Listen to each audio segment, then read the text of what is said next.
हाँ सर, बताइए आज क्या कार्यक्रम? आज हमारे विद्यालय का 33वां वार्षिकोत्सव कार्यक्रम था और इस कार्यक्रम को मैं दो भागों में देखता हूँ। एक तो साल भर जो बच्चे बहुत अच्छा परफॉर्म करते हैं एकेडमिक्स में, स्पोर्ट्स में, विजुअल आर्ट में, परफॉर्मिंग आर्ट में और बहुत सारे कॉम्पिटिशन्स में, तो साल भर इनका जो अचीवमेंट होता है उन सब बच्चों को हम ऑनर करते हैं, सम्मानित करते हैं स्टेज पे। ये एक बड़ा कार्यक्रम होता है जिसमें हम क्लास 3 से लेके क्लास 12 के सभी बच्चों को सम्मानित करते हैं अलग अलग कैटेगरी में, जिसमें बोर्ड एग्ज़ाम में बच्चे जो बहुत अच्छा करते हैं उनको हम सिल्वर मेडल से भी सम्मानित करते हैं। और हमने अभी हाल ही में एक एक्सेलसियर अवार्ड करके एक्सेप्शनल सीरीज़ शुरू की है और इसमें पिछले साल हमने 16 बच्चों को सम्मानित किया था। इस बार वो नंबर 23 हो गया है और इसमें नंबर ग्रेजुअली धीरे धीरे बढ़ रहा है। ये हम सब के लिए बड़ी गर्व की बात है। और ये एक्सेलसियर अवार्ड वो है जो बच्चे सिर्फ स्टडीज़ में ही नहीं, म्यूज़िक में, डांस में, स्पोर्ट्स में, आर्ट एंड क्राफ्ट में, इन सारे फील्ड में बहुत अच्छा कर रहे हैं और उसकी एक ना एक कोई ऐसी अचीवमेंट है जो राज्य स्तर पर नंबर 1 है और नेशनल लेवल पे वो बच्चा जाके परफॉर्म कर रहा है। उन बच्चों को हम एक एक्सेलसियर अवार्ड के नाम से सीरीज शुरू किए हैं और उन बच्चों को पूरा यूनिफॉर्म का अलग गेटअप होता है और वो बच्चे जब विद्यालय में 3000 बच्चों के बीच में दिखते हैं तो वो दूर से ही रिकॉग्नाइज हो जाते हैं कि ये एक्सेलसियर अवार्ड ही है।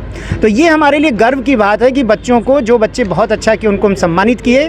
और आज का जो अचीवमेंट का डे था, मुझे लगता है कि प्रिंस भराड़िया हमारा एक बच्चा था और उसकी उपलब्धि को मैं सबसे ऊपर मानता हूँ क्योंकि वो इंटरनेशनल रैंक कॉमर्स ओलंपियाड में 2nd रैंक थी। 75,000 कैश प्राइज़ मिला था। ग्रामीण क्षेत्रीय बैंक में जो रीजनल लेवल पे जो कार्यक्रम हुआ था, क्विज़ कंपटीशन हुआ था, वो 3 चरणों में किया गया और तीनों को क्रैक करते हुए 20,000 पार्टिसिपेंट्स थे। फाइनल विनर था और उसको 21,000 का कैश स्कॉलरशिप मिला था। और आज तक के हमारे एमपीएस का, जब से ये विद्यालय चल रहा है, ऐतिहासिक क्लास 12 का वो रिज़ल्ट दिया जिसका परसेंटेज था 99%। तो प्रिंस भराड़िया हम लोगों के लिए एक गर्व की बात है और ये हमारे विद्यालय के लिए गर्व की बात है कि ऐसे बच्चे हम लोगों के साथ हैं जो सिर्फ, मैं समझता हूँ कि ना केवल अजमेर का या राजस्थान का, देश का नाम रोशन करेंगे और इनसे समाज को बहुत बड़ी उपलब्धि है। आज हमारा जो रंगारंग कार्यक्रम था उसकी थीम ली थी हमने बर्बरिक, महाभारत पर बेस्ड है। और बर्बरिक की थीम हमने इसलिए भी ली कि जो हमारा यहाँ सीकर में खाटू श्याम जी का स्थान है, पवित्र स्थान, वहाँ सब लोग जाते हैं, आस्था से दर्शन करते हैं और कृष्ण के नाम से पूजा करते हैं और कृष्ण के श्याम के नाम से जानते हैं। लेकिन वो कहानी का बैकग्राउंड था, शायद कुछ बहुत बड़े बच्चों को तो वैसे ही ज़्यादातर नहीं मालूम है, लेकिन आज कार्यक्रम के बाद बहुत से लोग मिले जो काफ़ी एज के हैं, 60 ईयर्स, 70 ईयर्स, 75 ईयर्स तक के लोग कह रहे हैं कि हम इतने सालों से खाटू श्याम बाबा के दर्शन को जाते थे, लेकिन ये इसके पीछे की कहानी कि वो श्याम क्यों और बाबा क्यों और बर्बरिक को क्यों, और ये कहानी का सिलसिला इस तरीके से अच्छा सा दिखाया गया कि शायद ये किताब पढ़ करके हम इस कहानी को नहीं समझ सकते थे, जितना अच्छे से बच्चों ने आज स्टेज पे इसको परफॉर्म करके हमें समझाया।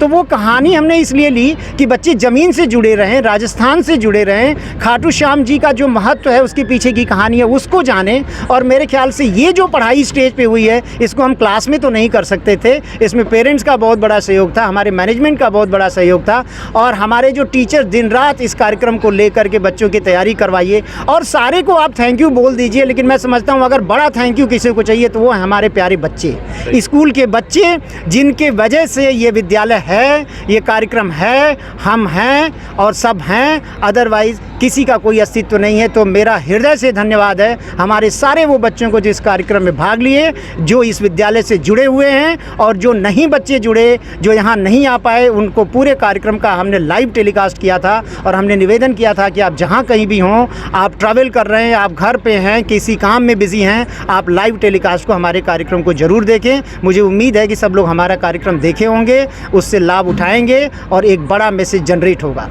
सर, आने वाले दिनों में जब फाइनल एग्ज़ाम्स आएंगे उसको लेके क्या आप मैसेज देना चाहते हैं? फाइनल एग्ज़ाम को लेकर के बच्चों को हम यही मैसेज देना चाहते हैं कि आप अगर प्रिपेयर्ड नहीं हैं तो पैनिक ना हो। अगर आप पैनिक नहीं हुए, आप घबराहट में नहीं आए, तो शायद मैं समझता हूँ कि लास्ट मोमेंट तक भी आपके पास चांस रहता है कि आप कुछ ना कुछ अच्छा कर लेंगे।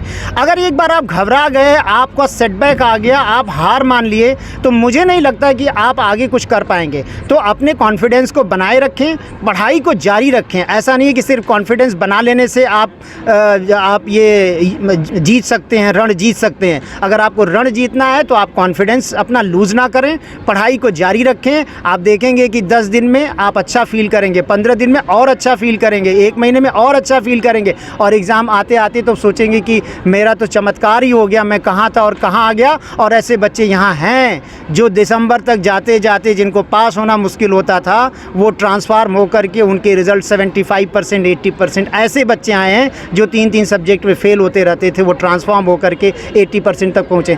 हम लोगों का काम है बच्चों को मोटिवेट करना, उनको गाइड करना, वो जहाँ कन्फ्यूज़ है उनको रास्ता दिखाना, वो काम में हम जी जान लगा देते हैं। और बच्चों की पढ़ाई को लेकर के तो आपको पता है MPS का शहर में नाम है, हम बच्चों को इसमें कोई अपनी कसर छोड़ते नहीं और बच्चों को जो कुछ भी हो पाता है देते हैं। हमें बोर्ड एग्ज़ाम में पार्ट करने वाले क्लास 10 एंड 12 के सारे बच्चों से मेरी अपील होगी आपके माध्यम से कि पढ़ाई को अब सीरियसली धीरे धीरे वो ट्रैक पर लेकर के इस मैटर में सीरियस हो जाएं और अपने धैर्य को बनाए रखें। और जिस भी विद्यालय में वो पढ़ते हैं, हमारे विद्यालय के बच्चे या और किसी विद्यालय के बच्चे जो मेरे इस विचार को किसी माध्यम से सुन रहे हैं, उनसे यही निवेदन है कि अपने शिक्षकों की बात को ज़रूर मानें, अपने पेरेंट्स की बात को ज़रूर मानें, उनका भविष्य ज़रूर सुधरेगा। Thank you. Thank you so much. Doctor RK Srivastava, principal Maheshwari public school Ajmer.